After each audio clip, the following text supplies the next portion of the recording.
The movie opens with a man trapped inside a huge cube made up of different sections. He tries to escape, moving through many compartments to reach an exit. When he enters a certain room, a strange liquid is sprayed on him.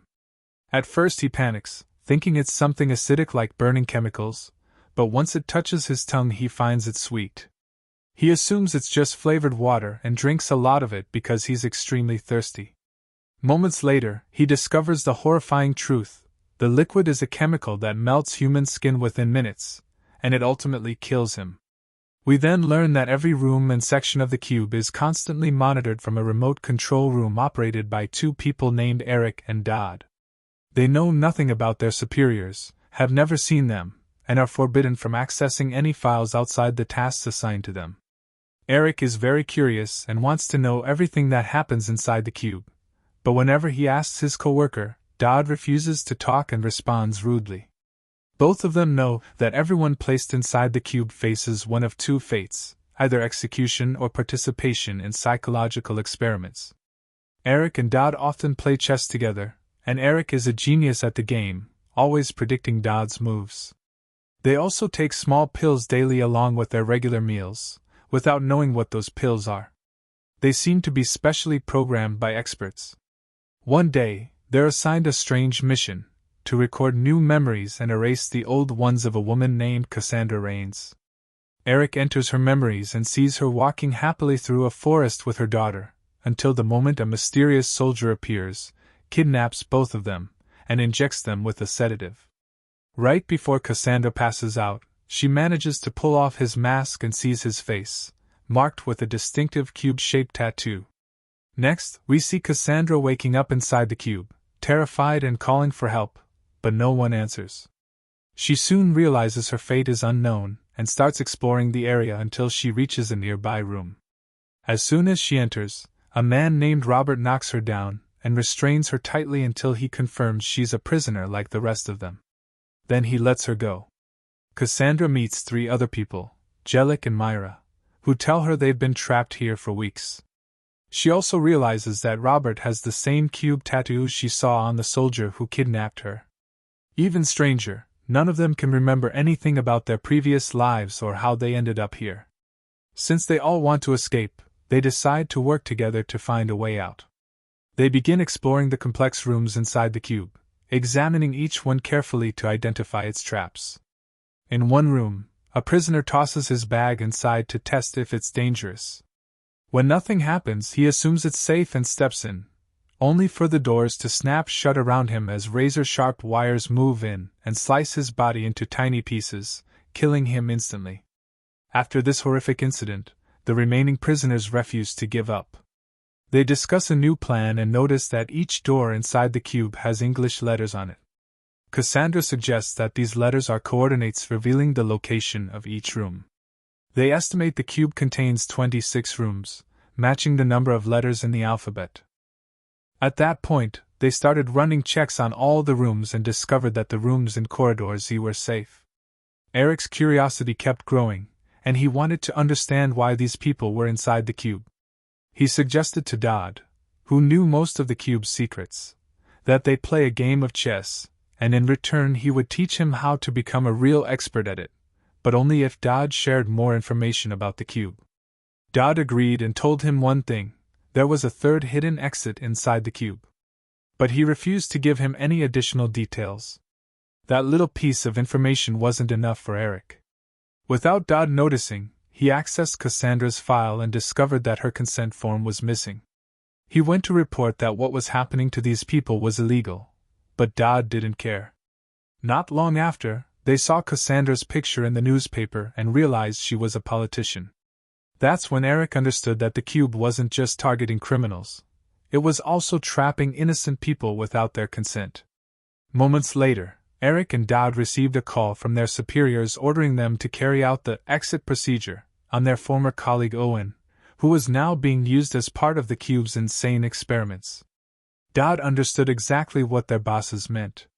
He took Eric with him and brought out a device with a camera and two buttons labeled yes and no, then pointed it toward Owen. As Owen approached the cube's exit, thick chains suddenly shot out from every direction and captured him. Dodd began asking him questions about his name and his belief in God. Strangely, he couldn't recognize Owen's voice, which meant Owen's memories had been wiped as well. Owen answered the first question correctly, so Dodd pressed the yes button. But when asked about his faith, Owen said he was an atheist.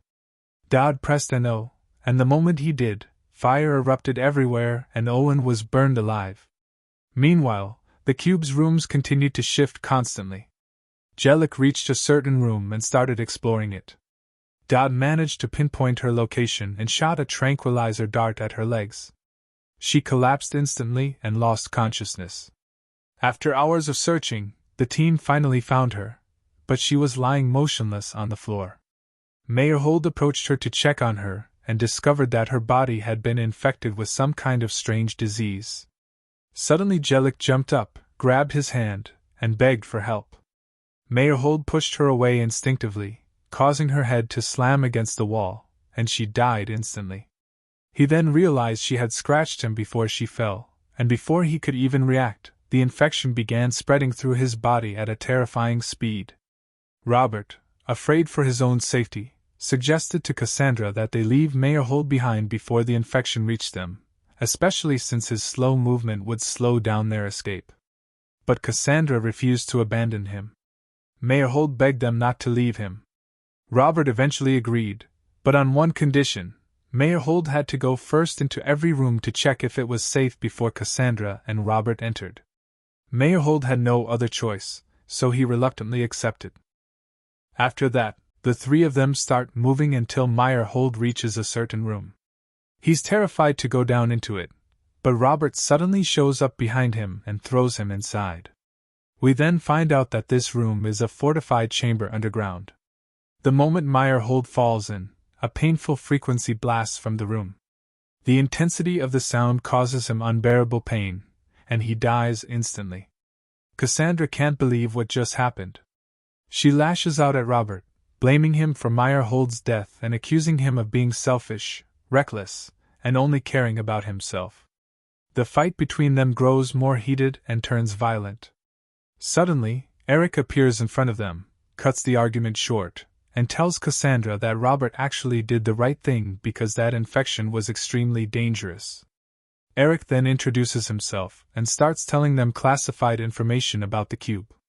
He explains that he discovered the people inside the experiment had volunteered for it themselves, even though none of them remember anything. Robert snaps at him, insisting he never volunteered for some insane experiment and never signed any consent forms, nor did he commit any crime that would bring him here. Robert keeps going, saying he remembers working as a delivery guy who everyone liked and that he was dedicated to his job. But in reality, all of Robert's memories are fake. He doesn't remember anything about his past life. At that moment, Cassandra asks Eric about her daughter. Robert notices the sketchbook Eric is holding and finds drawings of Cassandra and her daughter, drawn from her own memories. Cassandra grabs him aggressively and demands he tell her everything he knows. Eric insists he knows nothing about her daughter and that the drawings came from her own memories, not his. Cassandra loses control and attacks him violently, but Robert stops her, reminding her that they still need Eric because he's the only one who knows anything about the cube. Eric assures them that he came specifically to help because he can adjust the coordinates and guide them to the third auxiliary exit. Meanwhile, Jax's team manages to pinpoint Eric's location and displays everything they'd gathered on the control room screens. Jax orders them to wipe all the room's coordinates and activate traps inside the chamber where the three of them are standing. The traps work, and they successfully lock the group inside a single room. Jax then activates the electrical grid on the walls to kill them quickly. But suddenly, there's a power outage, disrupting Jax and his team's ability to monitor what's happening inside the cube. We learn that Dodd is the one who cut the power after finally realizing something was wrong. He initiates a new protocol that disables all cube traps temporarily and gives the prisoners a 10-minute window to escape. Once the time is up, sterilization begins, and when that happens, everything inside the room will vaporize without a trace. Eric realizes Dodd is the one helping them and sets his watch to the 10-minute timer. He leads the group toward the exit. Back in the control room, after discovering Dodd's betrayal, Jax kills him as punishment. Then Jax accesses a chip implanted in Robert's brain, allowing him to take full control of Robert's mind and body. Jax activates the implant and commands Robert to kill Cassandra and Eric before they can escape the cube. Robert, now fully controlled, attacks Cassandra violently and tries to kill them both. But Eric and Cassandra work together and manage to subdue him. They leave him behind and continue toward the exit. They finally reach the auxiliary third exit, but Robert appears again and attacks them once more. He nearly strangles Eric to death, but Cassandra arrives just in time, saves Eric, and crushes Robert under a heavy metal object, killing him. They reach the third exit right before sterilization begins. They drop into a lake, swim underwater until they reach the surface, and emerge into a forest, the same eerie forest from Cassandra's memories. They start running as fast as they can. While they were escaping, hidden soldiers appeared and tried to capture them. They managed to hit Eric with a tranquilizer dart, and his body began to weaken. Before losing consciousness, he asked Cassandra to run and promised he would distract them. Cassandra ran as fast as she could, and suddenly Eric woke up to find himself in an operating room. Jax was standing next to him, accusing him of betrayal because he had originally agreed to participate in the experiment. Jax showed him the paper he had signed, giving consent to join, but Eric could not remember any of it. Then the surgeon began manipulating Eric's mind, and he dreamt of reuniting with Cassandra and her daughter. In the dream, they were proud of him and called him a hero. Later, we see Eric imprisoned in the cube once again, now mentally ill due to the horrific experiments he endured. New prisoners look at him with astonishment as he continually repeats the color of the room he is sitting in, expressing discomfort and a desperate desire to move to another room. And that brings us to the end of our movie. Thanks for watching, and don't forget to like the video and subscribe to the channel.